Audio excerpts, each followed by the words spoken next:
वैद्यकीय अधिकारी, प्राथमिक आरोग्य केंद्र कोर्टा, तालुका उमरखेड यांच्या निवासस्थानाची दयनीय परिस्थिती झालेली आहे। संपूर्ण पुराचे पाणी गावात पूर आलेला आहे, त्याप्रमाणे इथं जाण्याची पाणी वाहून जाण्याची व्यवस्था नसल्यामुळे पूर्ण बॅक वॉटर हे पूर्ण निवासस्थानात आलेलं आहे आणि कमरेपर्यंत पाणी आलेलं आहे। पूर्ण बघा हा बेड हात तरंगत आहे, पूर्ण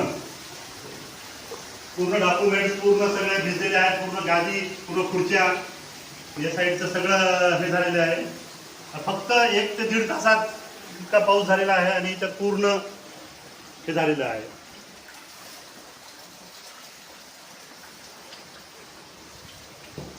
जे अत्यावश्यक वस्तू आहेत त्या वर ठेवण्यात आलेल्या आहेत, परंतु आता किती व पाणी किती चढते याचा काहीच अंदाज नसल्यामुळे डॉक्युमेंट्स वगैरे जेवढे जमते तेवढे व्यवस्थित ठिकाणी आम्ही हे केलेलं आहे। परंतु पाणी इतक्या लवकर आणि इतक्या फास्ट आलेलं आहे की पर्यायी व्यवस्था पूर्ण तरंगत आहे। पाण्याचे कॅन हे ते सगळं अस्तव्यस्त झालेलं आहे आणि हेच संपूर्ण कर्मचारी, खरंच कर्मचाऱ्यांच्या क्वार्टरची पोझिशन सुद्धा अशीच झालेली आहे।